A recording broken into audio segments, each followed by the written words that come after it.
Hoje a minha mãe vai contar pra vocês a primeira história que ela contou pra mim, que tava nessa Bíblia aqui, minha primeira Bíblia. E é sobre essa história da Arca de Noé. Não se esquece de dar o like, seguir e compartilhar. Shalom, crianças, shalom, famílias, tudo bem com vocês? Hoje eu quero contar uma história bíblica que está lá em Gênesis, capítulo 6, e é a história da Arca de Noé. Essa foi a primeira história que eu contei para o meu filho João Felipe.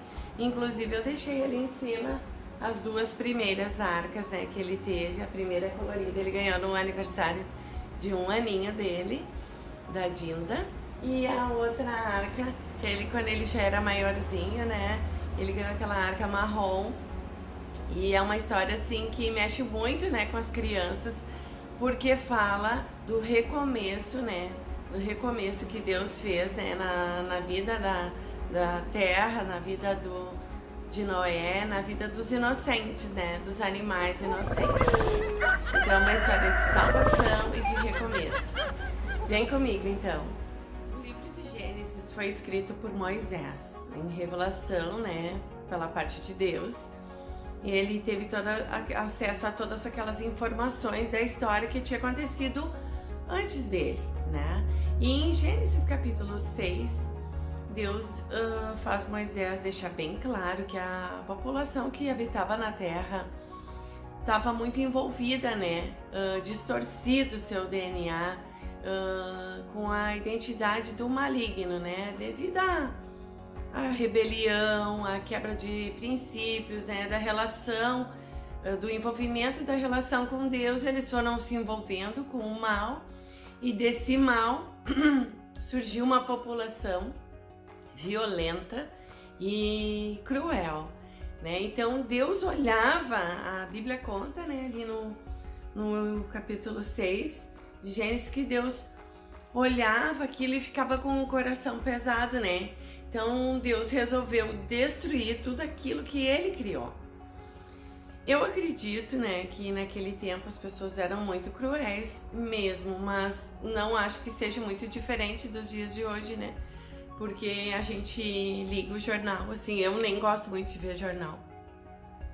Meu marido que assiste bastante, gosta de estar sempre atualizado com as notícias, mas eu não gosto de ver, nem gosto que meu filho assista muito, porque tu olha a televisão e tem muitas notícias ruins, né, da maldade das pessoas. E a palavra fala, lá no Novo Testamento, um verso que nos alerta, né, que a volta de Jesus vai ser como nos dias de Noé. Então as pessoas vão estar parecidas, né, com aquele tempo lá que viveu Noé, né, com aquela maldade no coração. Tá assim, ó, assim como foi nos dias de Noé, também será nos dias do Filho do Homem. O povo vivia comendo, bebendo, casando-se e sendo dado em casamento, até os dias que Noé entrou na arca. Então veio o dilúvio e destruiu a todos. Isso está lá em Lucas 17, 26 e 27. A Bíblia conta que Noé tinha 600 anos, né, nessa época. E foi nessa época que Deus resolveu restringir a vida humana a 120 anos.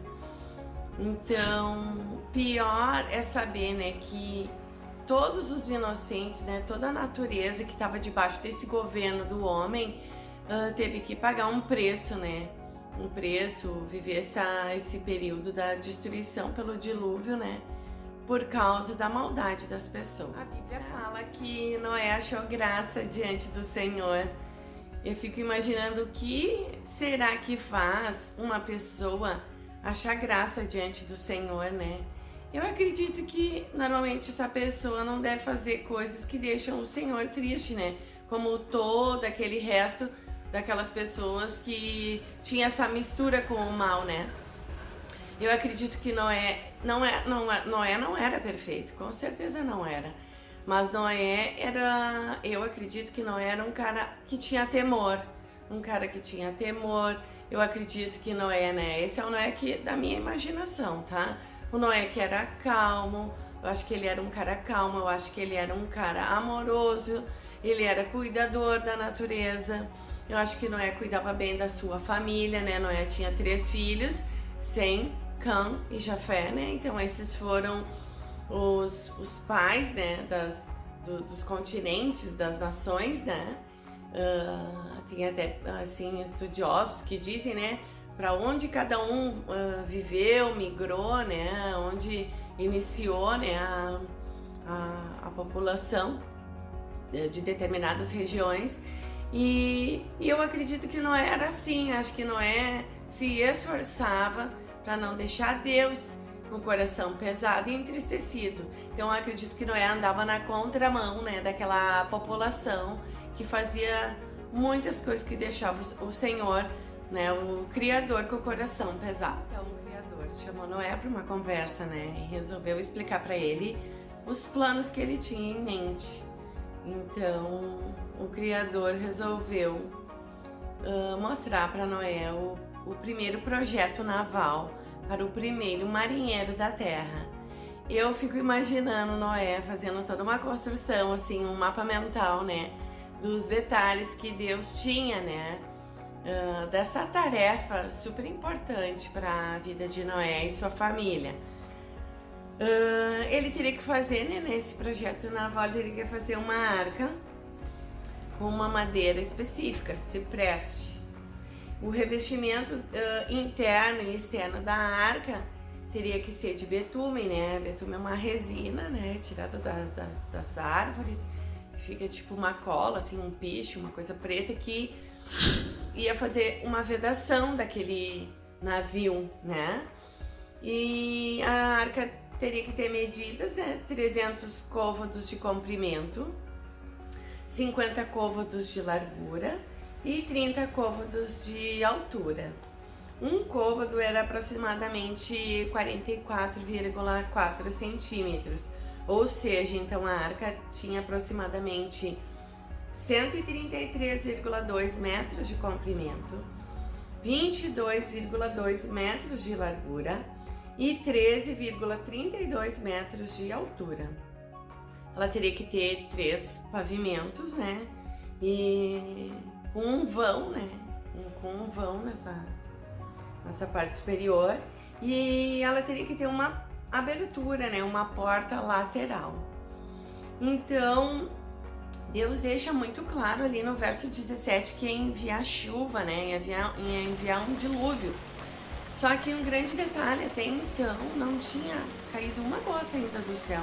Nunca tinha tido chuva sobre a terra. Então era diante assim das pessoas, quando Noé começou a construir esse projeto de Deus, essa arca, isso era uma grande maluquice, né? Porque Noé avisava, né? Noé tinha um coração cheio de compaixão. Isso fica bem claro num detalhe mais adiante que eu vou contar para vocês.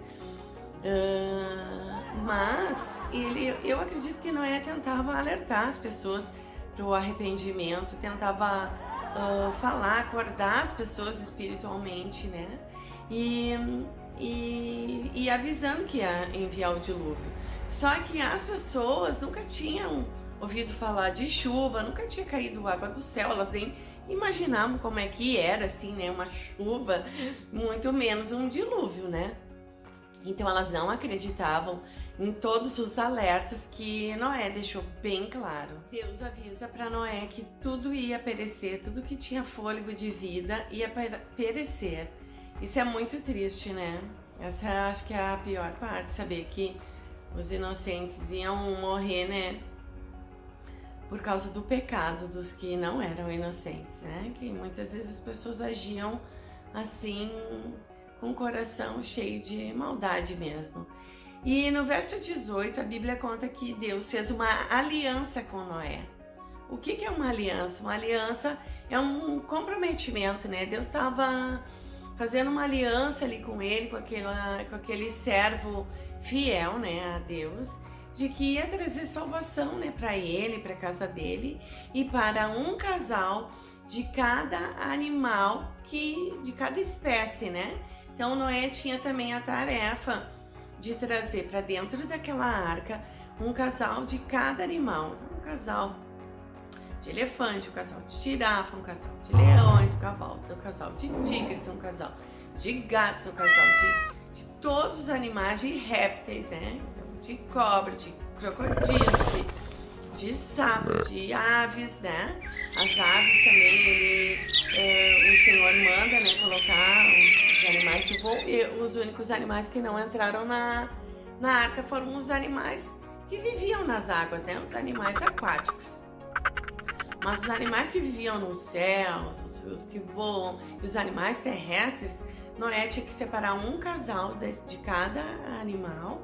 E também, ali no verso 21, diz que Noé tinha que levar suprimentos para esses animais e para a família dele, né? Para ele. Então, Noé tinha uma baita de uma missão. Não era nada fácil, né? Eu acredito que não foi nada fácil, assim, estar na pele de Noé. 22, fica bem claro uma coisa, que Noé era muito obediente, né? Então, isso é um grande exemplo para as crianças, né? Para os adultos também.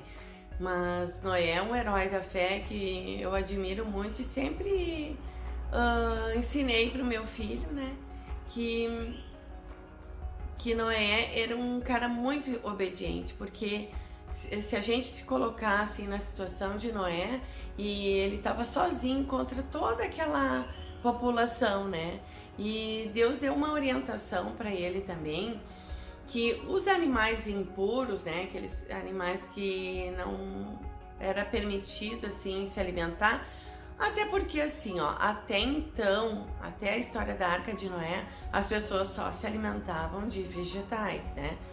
Foi depois da saída da arca que Noé e sua família pôde começar a comer carne. Mas Deus pediu para Noé colocar também 7 pares de animais puros, né? Animais limpos, né? Eu acredito que era para os sacrifícios, né? Para os altares que Noé ia erguer depois que ele saísse da arca. Aquelas orientações todas, né, que Deus tinha dado para Noé, obedeceu à risca. O capítulo 7 começa com a ordenança de Deus, né, para que Noé entre na arca. Então, depois que Noé construiu a arca, depois que Noé colocou os alimentos dentro da arca, depois que Noé colocou os animais dentro da arca, né, um casal de cada animal impuro e 7 pares, né, 7 casais de animais limpos, animais puros. Então, Deus alerta Noé que ia começar a enviar chuva 7 dias depois deles entrarem na arca. Seriam 40 dias, né, e 40 noites de chuvas intensas, né, que limpariam, né, essas águas, elas limpariam a terra de toda aquele mal, né? Deus estava disposto a fazer uma grande limpeza, uma faxina, né? Sobre a terra. Uma coisa que me chama a atenção é esse número 40, né? 40 dias e 40 noites de chuvas intensas. 40 me passa uma sensação, assim, me aponta, vamos dizer assim, para um período de teste, né? Porque a gente vê na Bíblia assim que o povo de Israel ficou 40 anos, né, andando por aquela península de Sinai ali, andando naquele deserto, naquela areia toda, naquela poeira, né, sendo testado, sendo exigido ali, né, uma postura de fé, e muitos pereceram ali também, né. Jesus ficou, né, 40 dias no deserto ali, em jejum e oração, né, sendo testado, mas Jesus passou no teste, né? E assim, né, a Bíblia conta, né, de várias coisas que envolvem esse número 40, né? E períodos de testes com as pessoas que amam o Senhor. Então, em Gênesis 7, no capítulo 11, fala que começou a chover, né? Começou a chover. E essa chuva começou no dia 17 do 2º mês, né? E começou a ter copiosa chuva, né? E uma coisa que me chama a atenção, a palavra de Deus diz que foi o próprio Senhor que fechou a arca, né? eu acredito que Deus sabia como era o coração de Noé, né? Um coração misericordioso, mas Deus já tinha estabelecido esse juízo e Deus não ia mudar de opinião. Então Deus fecha a arca do lado de fora, né? De maneira que Noé não teria como abrir a arca para salvar ninguém, né? Que eu acredito que não foi fácil para Noé também estar naquele local seguro, com aquela provisão. E aí começando a ouvir o som da chuva, o som das águas, né? A copiosa chuva. A gente sabe quando cai uma tempestade, né? Quando cai uma tempestade aqui na minha cidade, Porto Alegre, a gente fica bem assustado com o barulho das águas, né? Às vezes o meu terraço fica assim, cheio de água ali, né? E até escoer toda aquela água. Olha, a gente fica um pouco assustado, né? Agora tu imagina um dilúvio, né? Um dilúvio forte e pesado. Eu imagino que Noé vai ter ouvido gritos de desespero daquela população, das pessoas, dos velhos, dos adultos, dos jovens, das crianças, dos animais, né? Deve ter ouvido o rugido, o som dos animais, né? E ele não podia fazer nada, né? Ele não podia fazer nada porque tinha sido estabelecido, né? O juízo de Deus. A Bíblia conta que as águas atingiram a medida de 15 côvados acima da montanha mais alta, as montanhas mais altas. Então, eu fico imaginando, né? 15 côvados são 6,66 metros. Agora tu imagina, né? As montanhas mais altas da Terra, né? Pode imaginar, assim, as cordilheiras dos Andes, o Monte Everest, assim, com 6,6 metros de altura acima dessas montanhas cobertas de água, né? Então, tudo pereceu, não tinha como uma vida, né, sobreviver nesse período, né, de copiosa chuva. Verso 24, né, do capítulo 7, fala que depois que teve esses 40 dias e 40 noites de chuva, as águas ficaram lavando a terra por um período de 150 dias. Então, depois que parou a chuva, né, a terra ainda ficou, né, com aquelas águas 150 dias. Agora imagina Noé trancado lá naquela arca com aqueles animais, né, os animais fazendo as suas necessidades dentro da arca, aquela família também. A comida, né, foi indo diminuindo, né. Eu imagino que deveria acontecer bastante estresse, né, entre as próprias espécies ali, né. Claro que eu imagino que Deus tenha colaborado, né, os animais tenham se comportado, para Noé não ficar traumatizado. Mas eles passaram por lutas, com certeza, né. Mas com certeza era muito melhor para Noé estar dentro daquele barco da salvação do que estar do lado de fora, né, naquela água toda, né, naquela limpeza que Deus estava fazendo sobre a terra. E aí o capítulo 8 começa com uma coisa muito interessante, né? Começa com o som do vento, né? O vento também, né, tem uma representação muito importante, né, da parte do mundo espiritual. Mas esse vento, ele veio trazer, assim, ele veio começar a secar essas águas, né? Então, começou aquela ventania, aquele vento soprando, e esse vento começou a secar as águas, né? E as águas foram baixando, né, pela parte desse vento do Senhor. Verso 2 fala uma coisa muito interessante, né, que acontecem 3 coisas. Que fecharam as fontes do abismo, né, então, águas que vinham de baixo. Fecharam as comportas do céu, né, e que parou a copiosa chuva. Então, vê que essa água ela vinha de 3 lugares, né, de 3 fontes, né, e que no dia 17 do 7º mês, de novo, né, nesse número 17, a arca pousou sobre o Monte Ararat, né, o Monte Ararat é uma cadeia montanhosa que fica ao noroeste, né, perto do Mar Negro. Então, no capítulo 8, né, no verso 7, diz que após as águas secarem, né, depois de 40 dias de chuva, 150 dias que a terra estava sobre a água, teve esses 40 dias de começar a secar também, né, a ação desse vento e do fechamento dessas comportas e tal. Noé soltou um corvo, e esse corvo ele ficava indo e voltando assim em direção à arca, né? Eu acredito que nessa fase, apesar de estar a terra mais seca, eu acredito que ainda tinha muita lama, muito barro, ainda a terra estava num processo, né, de secagem assim. E aí depois de 7 dias, né, que depois disso, dele ter soltado esse corvo, Noé soltou uma pomba. E aí essa pombinha, né, ela andou assim, ela voou, sobrevoou, e daí ela não achou onde pousar, ela voltou para a arca, e a Bíblia conta que Noé segurou ela, né, com as mãos. E aí passado depois 7 dias de novo, ele soltou essa mesma pombinha, e aí essa pombinha sobrevoou e achou uma oliveira, né? Tão interessante, né? A oliveira que tem um simbolismo assim tão importante, né? Que o azeite de oliva representa a unção, né? A presença de Deus. E essa pombinha foi lá e trouxe, né, um galhozinho dessa oliveira e levou para Noé. Então Noé esperou mais 7 dias, né? E soltou a pombinha pela 3ª vez.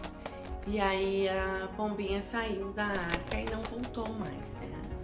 Então no dia 1º, né, o primeiro dia do primeiro mês do ano 601 da vida de Noé, a palavra conta que Noé abriu a cobertura da arca, né, e espiou assim a terra, né, e viu que a terra estava enxuta, né, e ficou ali analisando e aguardando as orientações de Deus. Então no dia 27 do 2º mês do ano 601 da vida de Noé, Deus, né, dá uma orientação para Noé para ele sair da arca. Está lá no verso 14, né, no verso 14 do Gênesis capítulo 8. E ele manda aquela família, né, e aqueles animais se multiplicar e povoar a terra novamente. Então Noé sai da arca, né, com a sua esposa, com seus filhos, com as suas noras e com os animais, para cumprir essa missão, né, que Deus tinha, né, desse novo começo. Em Gênesis 8, verso 20, tem um detalhe muito interessante, né, uma coisa que a gente tem que prestar muita atenção, que a primeira coisa que Noé fez quando ele saiu da arca foi um altar de adoração a Deus, né, um altar de adoração, de gratidão, de louvor a Deus, né, e porque Noé estava vivendo um novo Gênesis ali, né, um novo começo, né? O início de tudo de novo, né? E Deus tinha escolhido esse servo do Senhor, né? Obediente para cumprir a missão. Deus escolhe, né? Pessoas obedientes para cumprir o seu propósito, né? Então, o capítulo 9 começa de uma maneira muito interessante. Ele começa contando que Deus abençoou Noé, né? Deus fez uma aliança com Noé. E essa aliança ele botou um símbolo, né? Um símbolo nas nuvens, que era o arco-íris, a aliança noêmica. E eu imagino que Noé deva ter ficado muito feliz, né, com essa salvação, com essa oportunidade de recomeço, de ter a chance também de ser um ator coadjuvante nesse show de águas de Deus, né? Onde ele pôde também ser um instrumento do Senhor para salvar os inocentes, né? E aí a Bíblia fala, né, que Deus promete que toda vez que ele olhasse para esse arco-íris, ele ia se lembrar de nunca mais destruir a terra com um dilúvio, né? Eu acredito que quando Deus olha certas coisas assim, né, nos nossos tempos atuais, se ele não tivesse feito essa aliança com Noé, com certeza já teria mandado outros dilúvios, né? Mas aí ele olha para o arco, né? Ele olha para o arco-íris, que representa a aliança com Noé. É isso que representa o arco-íris. Aliança com Noé, um servo fiel do Senhor. E é só isso que representa o arco-íris. né? A nossa aliança com Deus. E hoje, como como a gente não vive mais esse tempo de dilúvio, mas nós temos uma arca, né? Uma arca da salvação. Essa arca da salvação é através da vida de Jesus, o Filho de Deus, né? Porque foi lá naquela cruz de madeira que ele pagou o preço, né, dos nossos pecados. Só que Jesus não ficou lá morto, pendurado naquela cruz. Jesus morreu e ressuscitou, né? Jesus morreu no meu e no teu lugar.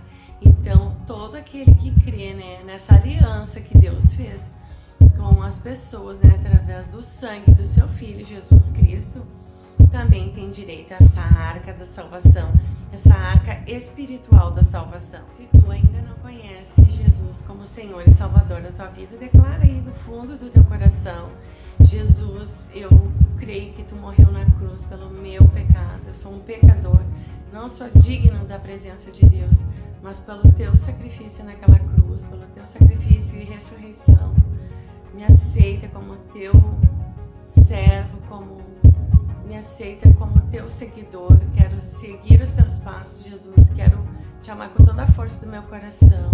Escreve meu nome no livro da vida. Eu me arrependo dos meus pecados e quero carregar a minha cruz e seguir após ti, Senhor. Então fala isso, né? Fala isso para quem também... Fala essa declaração para quem ainda não conhece Jesus e quem tu quer se encontrar lá no céu, né? Porque Jesus é o único caminho que leva para a vida eterna. Jesus é o único caminho que leva até Deus. Não existe outro caminho. O próprio Jesus disse: eu sou o caminho, a verdade e a vida.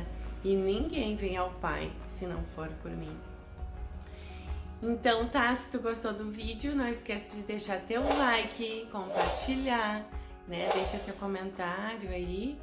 E que Deus te abençoe, né? Que o Senhor te abençoe e te guarde, que o Senhor faça resplandecer seu rosto sobre ti, tenha misericórdia de ti, que o Senhor levante sobre ti o seu rosto e te dê a paz. Eu tenho aqui no canal um vídeo, vou deixar aqui nas descrições, um vídeo que tem esse versículo de bênção de Deus em hebraico, que eu gosto muito, tá bom?